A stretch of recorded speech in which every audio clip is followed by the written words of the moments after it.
So I just got back from spending the last week with Mrs. Sticks in Texas. We went to the Six Flags there, we hit up the Dallas Arboretum, we actually met up with and then spent the night with the Hive Leader and his wife Wibbles, and we just got some really great R&R. Then we flew back and I instantly had to start recording a video and then editing the video and then getting it done within 3 hours of arriving back in the state. Then I went to sleep, I woke up, and then here we are, not even a day later. I had to write up, I had to record, and then edit this week's Weekly Byte of MMORPG news. I have, no joke, not had like any moment to rest yet. But when there is news as important as what was revealed over the last few days, there is not a moment to spare. So with that in mind, let's take a moment, let's sit back, start taking some deep breaths, because trust me, I need them, and jump right into this week's Weekly Byte of MMORPG news.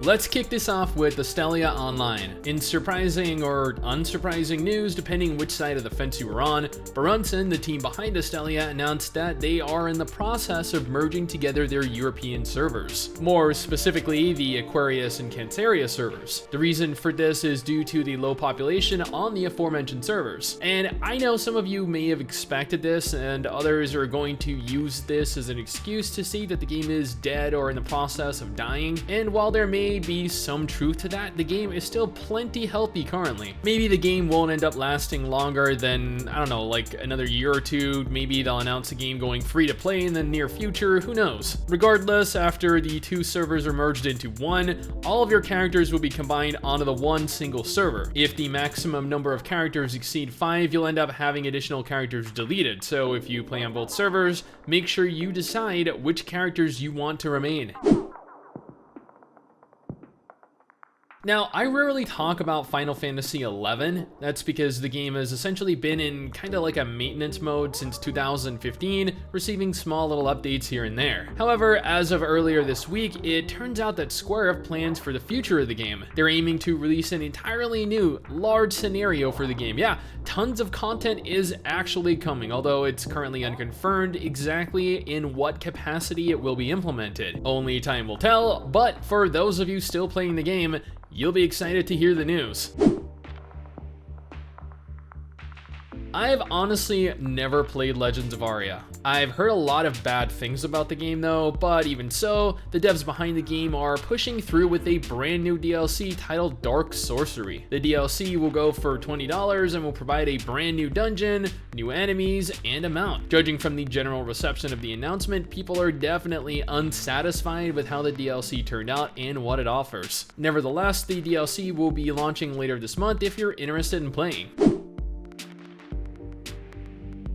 I actually just finished a video on Skyforge last month, but here we are again. This time with a brand new expansion titled 5th Anniversary Expansion coming on March 25th. Yeah, I am not even kidding, like I could not make this stuff up. It is really, honest to God, called the 5th Anniversary Expansion. So yeah, you can definitely tell that they put a lot of thought into that. What Skyforge and My.Games consider an expansion, however, is very different to what WoW or Final Fantasy XIV would. The expansion in question is going to provide players with a new invasion, new cosmetics, tweaks to the invasion atlas, new nightmare challenges, and more.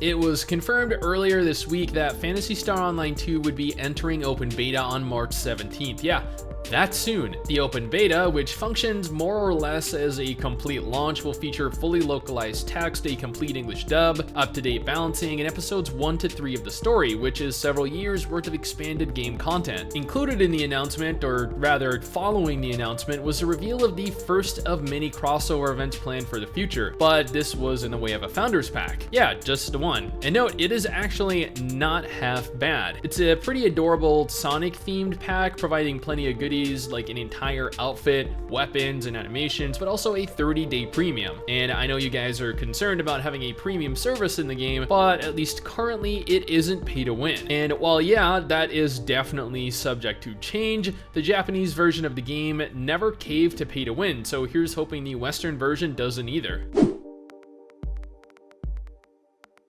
There are still plenty of active WoW Classic players playing through the game. While it isn't what a lot of us ultimately expected it to be due to the amount of resources that are available to players of this generation, it's impossible to say that it has not been anything other than a success. So when I learned that earlier this week the Arathi Basin battleground was introduced, I was, kind of surprised. I wasn't aware that it was introduced way back during vanilla, and I'm actually kind of excited to see how it functions during Classic. The battleground introduced additional honor and reputation grinds for players, so you guys best get to it.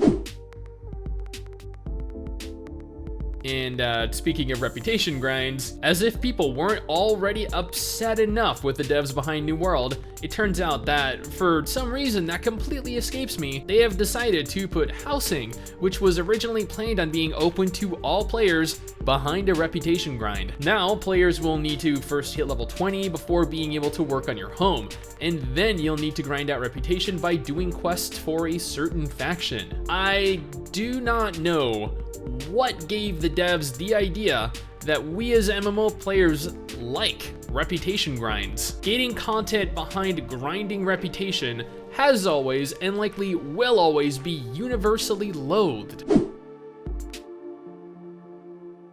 Love or hate Revelation Online, My.Games regularly push out content updates for the game, which is more than you can say about most MMOs in this day and age. I feel as though I almost talk about Revelation monthly at this point. The new update this week is titled Skyward World and introduces a brand new dungeon called City of the Demon Gods. This takes players back 1600 years, having you aid the four wardens against, you guessed it, the Demon Gods. The dungeon is a 10-man dungeon, however, finding 9 other players to participate in it with you might prove to be a greater challenge than the dungeon itself, as when Mrs. Dix and I played it recently for a video, the game was empty. The update will be going live later this month for anyone interested in trying it out.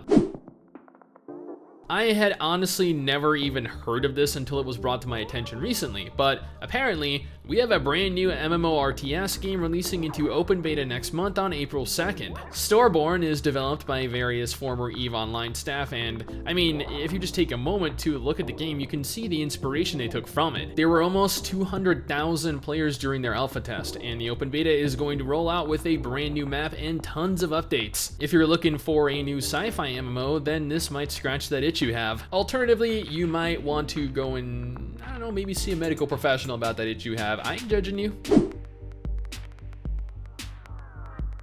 I don't know how many of you remember Trials of Ascension, but during their last Kickstarter, they managed to raise $86,000 out of a $750,000 goal, which really isn't very impressive. This was back in 2013.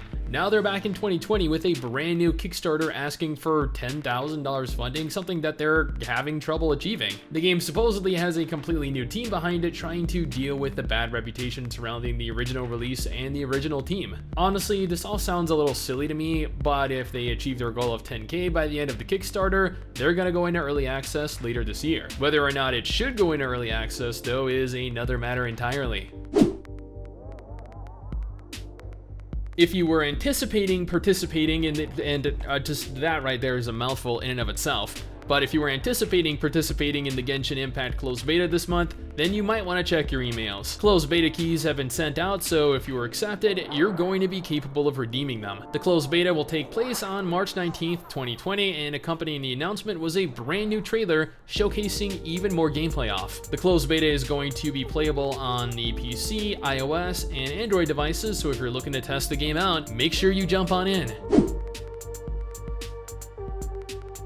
This may be what you're looking for specifically in this video. News on Guild Wars 2, or more specifically, news on Guild Wars 2's next expansion. If you thought the game was going to drift off slowly into the night, then you're mistaken. Even despite losing quite a sizable number of staff members, suffering an increasingly noticeable decline in population, ArenaNet has graced us with the news that they're hard at work on a brand new expansion that looks like it'll feature Kantha. Guild Wars 2 is in desperate need of content. Players have been begging for more for what seems like forever at this point. Their latest update, Visions of the Past, Steel and Fire, will be launching on March 17th, but that isn't nearly enough to satiate the player base. Now, although they went as far as announcing the new expansion, they didn't really reveal much in the way of actual information pertaining to the expansion or what it's going to include. According to the developers, it's much too soon to talk about any details right now, including features, story, release date, or development timeline. this could mean that the expansion is 6 months off or 3 years off. With the reduced team size, it could take exponentially longer to have an expansion rolled out, or it could ultimately end up being smaller in scale than other expansions like Heart of Thorns or Path of Fire. You can actually find out more on their official blog post if you're interested, but there really isn't anything more than I already noted. And that is it. That is all of the MMO related news that has been brought to my attention over the last week. If you know of anything I happen to miss, you can go ahead and hit me up on Twitter or Instagram or even on Discord with a link to the article so I can talk about it. Anyway guys, that is it for me. Thanks for watching. Hopefully you enjoyed the video. Don't forget to subscribe for more content like this, and I'll see you all next time. Someday soon.